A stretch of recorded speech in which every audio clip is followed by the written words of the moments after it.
Where are you? Come out here, you horrible, loathsome little wart! I know you're in there. Come out to that wardrobe. Come out. I won't hurt you.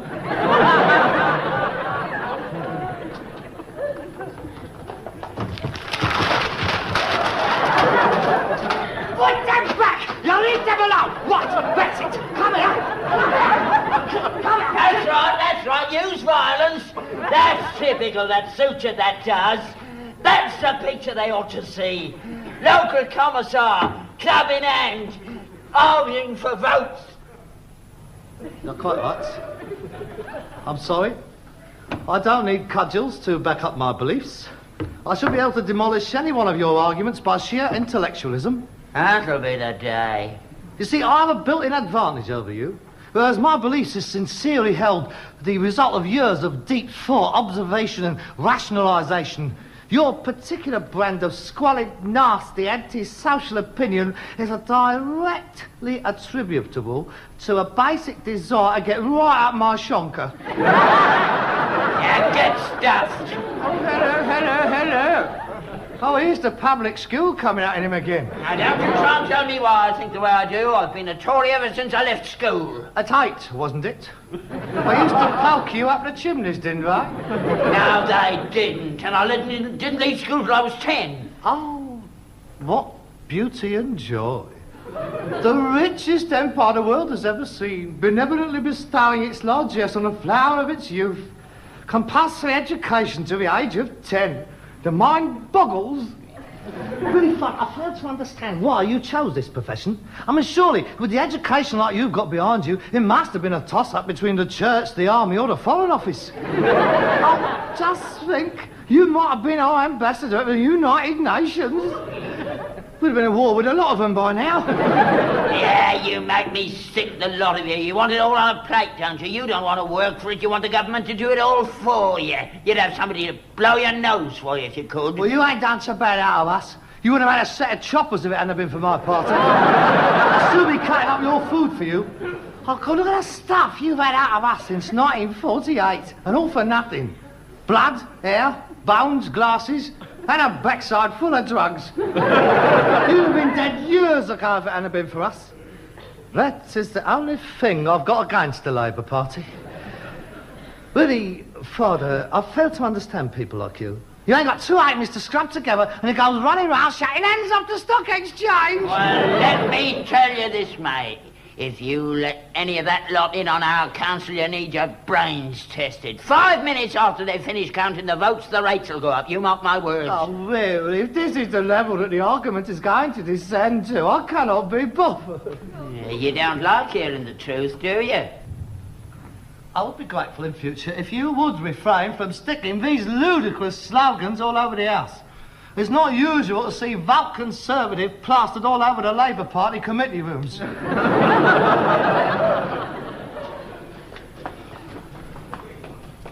What did you say? You heard. I have offered these premises as chairman of the local party for the committee rooms for the ward meeting to be held here tonight. The offer has been gratefully received, and there is a minute to this effect in the book. Well, you can tear it out again. I ain't going to be named on my business to a bunch of red scruff bags. Nobody cares what you think. It has all been arranged. Now, listen, Harold. I'm being serious now. No business firm should ever associate itself with any political party. It's very dangerous. You divide your custom right down the middle. You won't get any more Conservative junk, and you'll be left with Labour junk. And everyone knows Conservative junk's better quality than Labour junk. Discrimination! That is exactly what my party is trying to put an end to. We want to see the day come when all junk is equal. When no one can tell a man's background from what he chucks into his dustbin. In any case, Father, if you are worried about our public image, you could go a long way to restoring it yourself. How? Try abluting yourself occasionally. Wash yourself.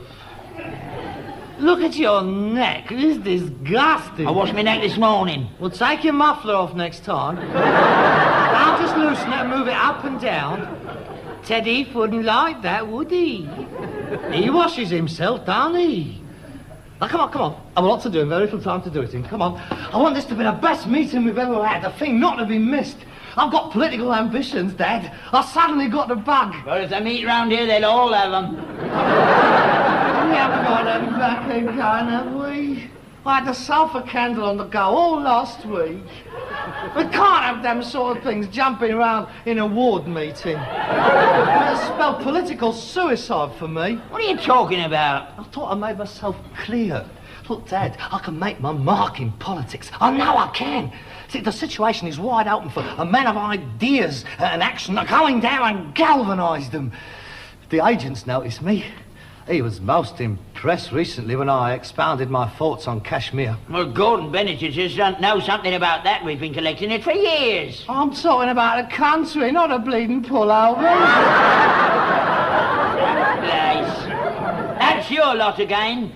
If the Labour government hadn't given India back, we'd never have had any of this problem. Of course, you know, don't you? I mean, you have spoken to them, haven't you? I've spoken to the little bloke comes round here selling ties. He says it's the worst thing ever happened to him when we left. What's he got to do with it? He was born in Cardiff. He'd say anything to flog you a few ties. Ah, you know it all, don't you? Anything I say is rubbish. So Enoch Powell and Heath and Morgan and Hogg, they're all idiots as well, are they? Yeah, I didn't go as far as to say that.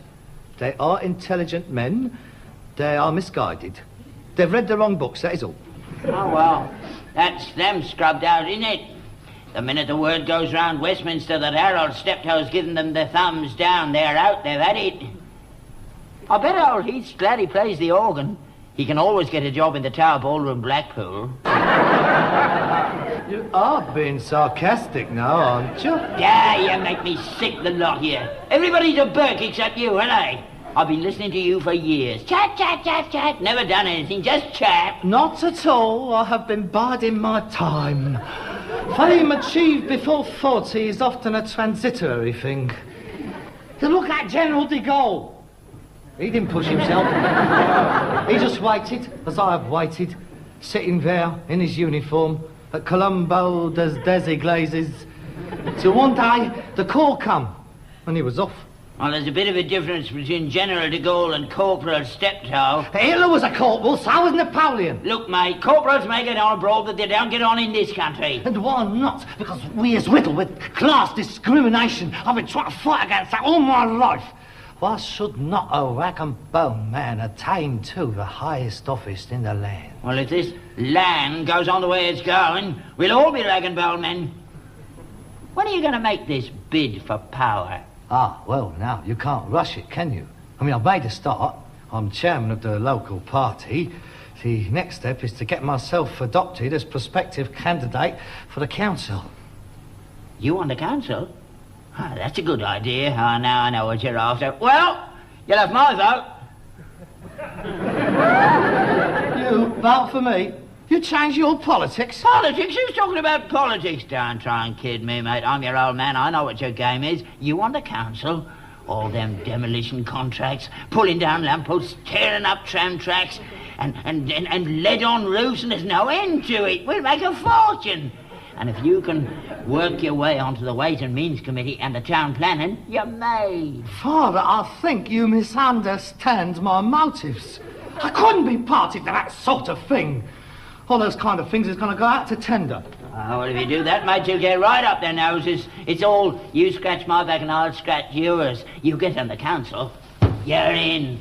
It's better than being a mason. Like they say about commercial television, it's a license to print money. Father, I can assure you that my motives for going into politics are to serve the community to the best of my ability without fear or favour. Oh, the childlike purity shining in his eyes. It's touching, like little Joan of Arc. They'll have you, mate. They'll carve you up. You mark my words, they'll be lighting the faggots under you inside 3 weeks. I wish I'll see. It'll depend on tonight. You see, it's not just an ordinary meeting. The agent is coming round. That's the first item on the agenda tonight, you see, selecting the nominee for the council. You see, Dad, this is more of a vetting committee. I'm just going to have to show them that I'm not just an ignorant rag and bone man. You see, they're more than aware of my dialectical capabilities. Tonight, they'll be clocking me for a bit of the old grace and elegance, a bit of the old savoir-faire. It's very important. It's changed since my day. When I was a lad, a Labour MP only needed 3 things: a flat hat, a red tie and a pair of hobnailed boots. That's changed, Dad. I mean, we realised years ago that we cannot walk into the conference chambers of the world wearing flat hats and hobnailed boots. I mean, obviously, the Prime Minister of England cannot go into a Swiss bank with a backside hanging out of his trousers and say, hey, lend us a couple of £1,000,000,000. Dad, I'm not interested in getting on to the council just to make a few bob. That's only the first step. I've got to get myself a reputation. I've got to get myself known. Now, I shall start by holding political soirees here. I shall invite all the MPs, the cabinet ministers, intellectuals. Within a year, this place will be like a salon where fine minds can gather to exchange ideas, and there'll be choice wines, superb food. I'll turn this place into such a powerhouse of intellectual thought and political thinking that people like C.P. Snow, Bertrand Russell will be busting a gut to get in. I see my gatherings more like the pre-war Cliveden set. Lady Esther's place. The weekend house parties. Ah, yes, there'll be plenty for them to do here. Table tennis, rat hunting. I can see you all now going for long tramps across the yard, deep in intellectual conversation and horse manure. I don't know why I waste my time.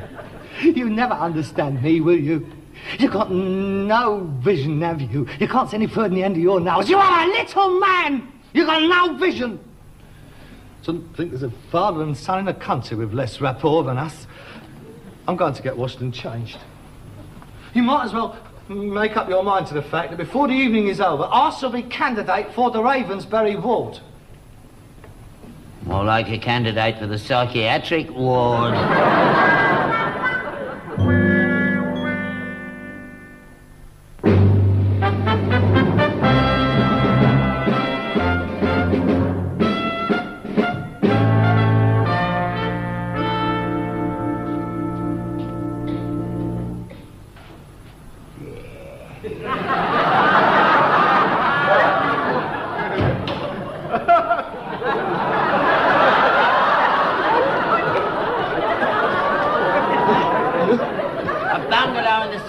You've got the lot, haven't you? I'm not trying to copy him. It's just that it's a perfectly good raincoat, that's all. I've just been out to get some wine. Now, look, if you're going to stay child, you can up it straight away. No, this is very important to me, Dad. Are you going to behave yourself? I might do, and then again I might not. I'll see how the mood takes me. And I'm warning you. If I'm ejected out of my own house, I'll limp straight down to the local newspaper, which I don't have to tell you, seeing as how you blow your top every time you read it is dead Tory. I can see it now. Local Labour candidate throws father out on street. Read all about it. You can stay, but don't interfere, understand? Please. Oh, there we are. Oh, please, Dad, don't mess it up for me.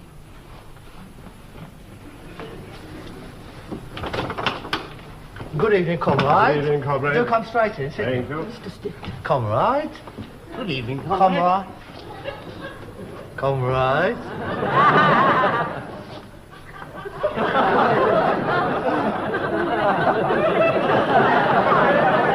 Good evening, Mr. Stonelake. It's very good of you to spare time to come to our little meeting. I know how busy you agents is. Well, it's a very busy time campaigning, but it's very important we should decide on the right candidate. Oh, quite. I do so agree. Would you care to step inside? Yeah.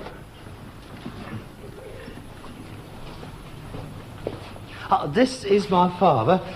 This is Mr. Stonelake, the agent. What for? Raincoats? How do you do, Mr. Steptoe? This is indeed a pleasure.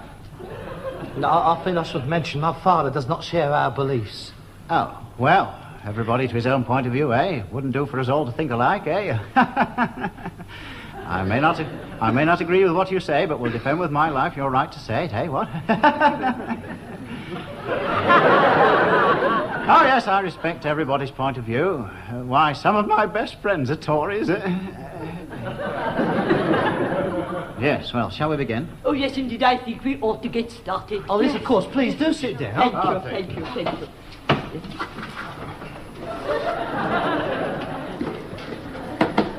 Is your father staying? He won't go out. Oh, that's rather inconvenient. Isn't there another room we can go to? No, I'm afraid not. It's all we got, you know. 2 up, 1 down. Oh, dear. Most awkward. I feel you should have told us, Mr. Steptoe. I'm very sorry about this, but he really won't interfere. He's not really politically minded. I mean, he's not actually a member of the Conservative Party. So the last time he voted was for Baldwin.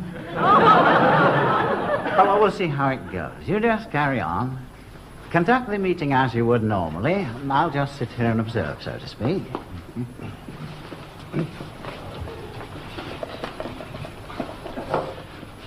Good evening. Good evening. Comrades.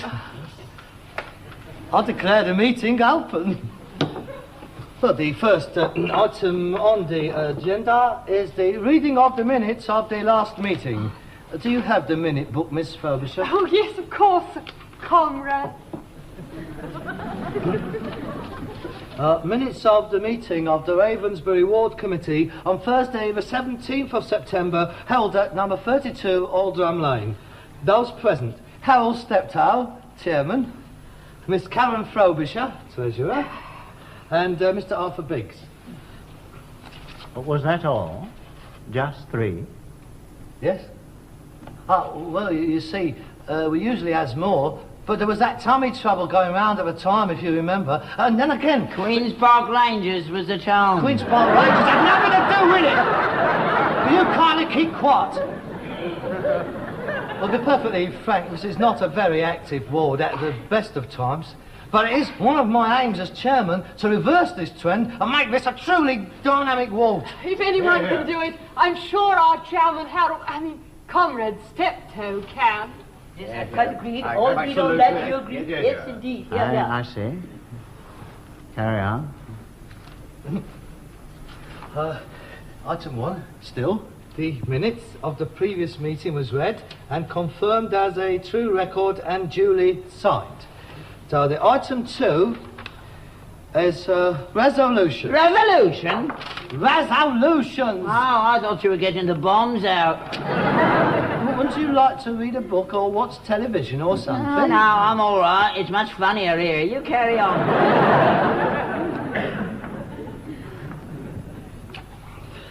Resolutions. Mr. Harold Steptoe put forward the following resolution. The Ravensbury Ward Labour Party of the Shepherd's Bush constituency deplores the current situation existing in South Vietnam and calls upon the United States government, the South and North Vietnamese governments and the Viet Cong to cease hostilities immediately, to withdraw all foreign troops from South Vietnamese soil and to hold free elections under the supervision of the United Nations as agreed in the Geneva Convention of 1954. Copies of the resolution was sent to Harold Wilson in London, President Johnson in Washington, Mr. Kosygin in Moscow, Ho Chi Minh in Hanoi, Mao Zedong in Peking, and Yu Than at the United Nations. As yet, we have not received any replies. The typing of the resolution was undertaken by Miss Frobisher during her lunch hour at her place of employment, Brody's Betting Shop in the High Street. Mr. Chairman? The chair recognises Mr. Stonelake from the floor. Thank you. As the official representative of the Labour Party executive at this meeting, I feel bound to say that I feel you acted rather hastily in sending this resolution to the world leaders. Official party policy on South Vietnam is quite clear, and any independent declaration such as this can only serve to embarrass Her Majesty's government. Well, I feel I should point out that the resolution clearly reflected the mood of the meeting. All three of you? Yes. I see. Carry on. Item number 3, the report of the recent canvassing in the area. I call upon the party treasurer, Miss Bromley. Mr. Chairman, I am pleased to inform the meeting that the canvass returns have been most encouraging. In Khartoum Avenue alone, there has been a 28% swing to Labour since the last canvass. Jerusalem, Jerusalem!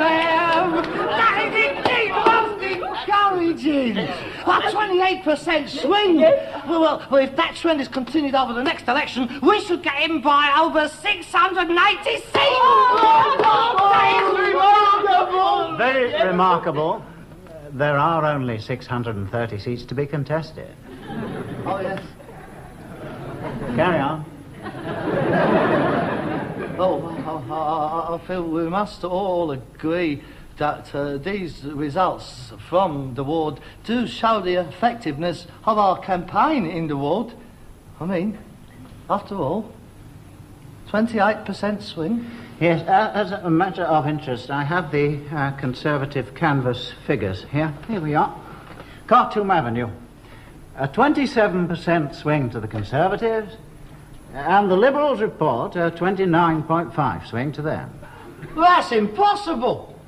No, these figures is correct. I went round canvassing myself. What night did you go around? Tuesday. Oh, there you are then. Riviera Police. They'll say yes to anyone when that's on to get rid of them. That's not true. I'm afraid your father is quite right. Experience will teach you not to base everything on your canvass returns. Carry on.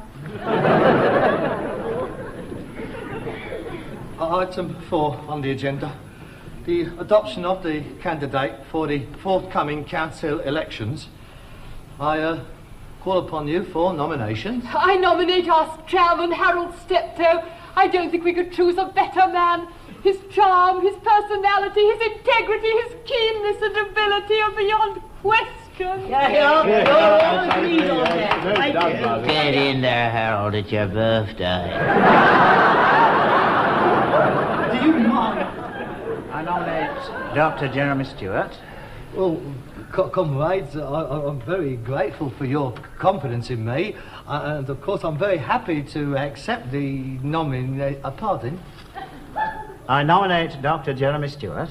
Who's he? He is the official constituency choice. I've never heard of him. Well, you will do, because we're counting on you all to work hard to get him elected. I don't understand. I mean, I was given to understand that my adoption was only a matter of formality. Well, I've been working on my campaign. I am sorry, Mr. Steptoe. The constituency party has reluctantly decided not to endorse your candidature. Why not? Yes, why not? Harold's the ideal candidate for this ward. He's lived here all his life. He knows everybody. He's part of it. Exactly. That is the trouble. How can I put this? Central office feel that... well, let me put it this way.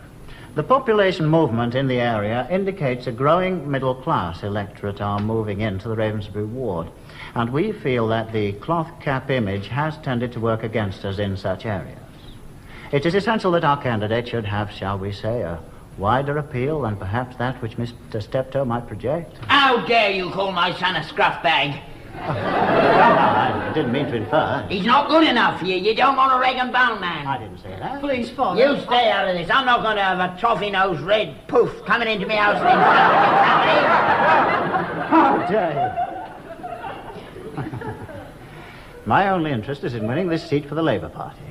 We consider that Dr. Stewart embodies everything we wish to project. He's young, university education, respectable practice, a perfect image. This is a very vital seat, and we cannot feel certain of winning it with Mr. Steptoe. Marginal seat, could swing either way. I know which way your seat will swing when I put me boot of it. This is Labour Party business, and I'd be very much obliged if you keep out. This is my house, and I'd be very much obliged if you get out. I resign. Yes, I resign. I think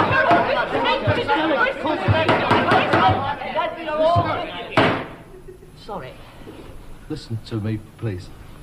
For the sake of party unity, I will withdraw my name, and I will offer my full support to Dr. Stewart, and I will do my best to get him elected. Harold Steptoe, the noblest rag and bone man of them all. Party won't forget this, comrade. Thank you. Well, if there is no other business, I'll declare the meeting closed. Anybody care for a condensed milk sandwich? No, I don't think so. I have another meeting myself. An agent's work is never done, eh? Anyone care for a lift? Oh, no, thank you. No. Good night, Mr. Steptoe. I'm so sorry. Good night, comrade. Good night, Mr. Steptoe. Comrade. Good night. Good night, comrade. I thought you were magnificent, Harold. That was a tremendous thing you did in there. Thank you, Karen.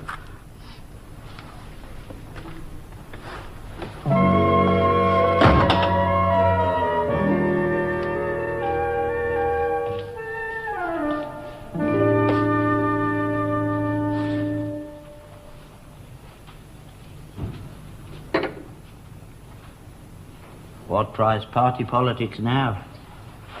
What do you mean? You soon got the old Evo, didn't you? So much for we're all equal. Only some are more equal than others. Disillusioned, are you? No, of course not. I mean, it was a majority decision from head office.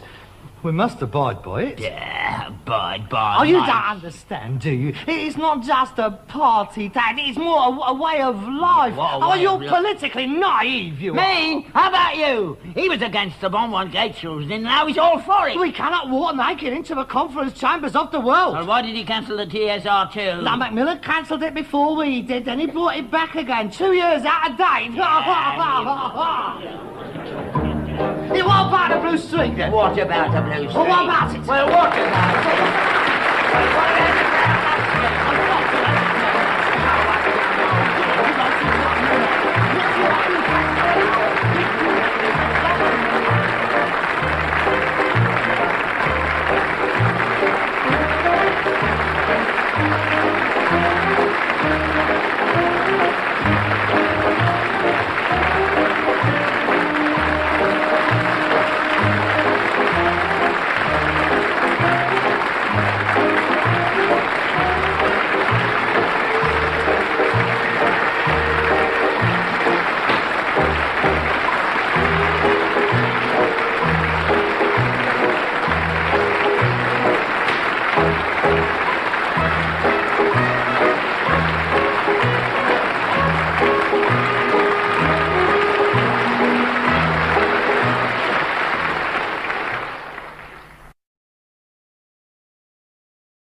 use violence.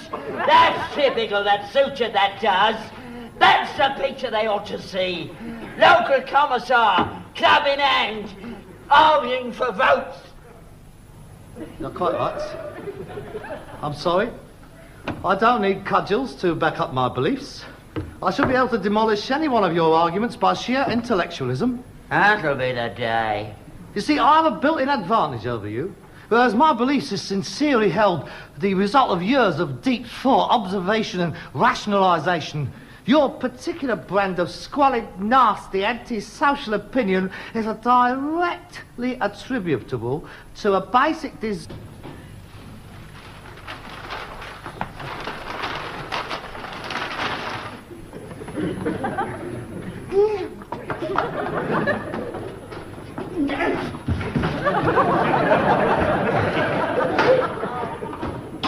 are you? Come out here, you horrible, loathsome little wart! I know you're in there. Come out to that wardrobe. Come out. I won't hurt you.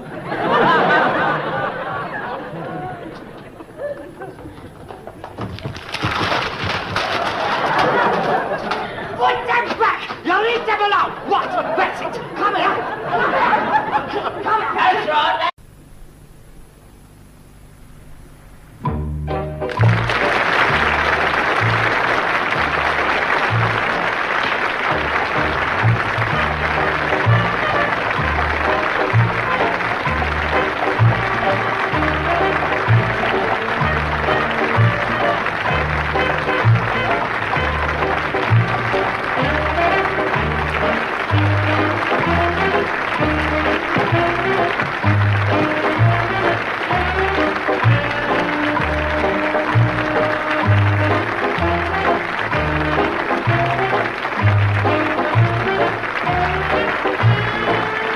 I get right up my shonker. Yeah, get stuffed. Oh, hello.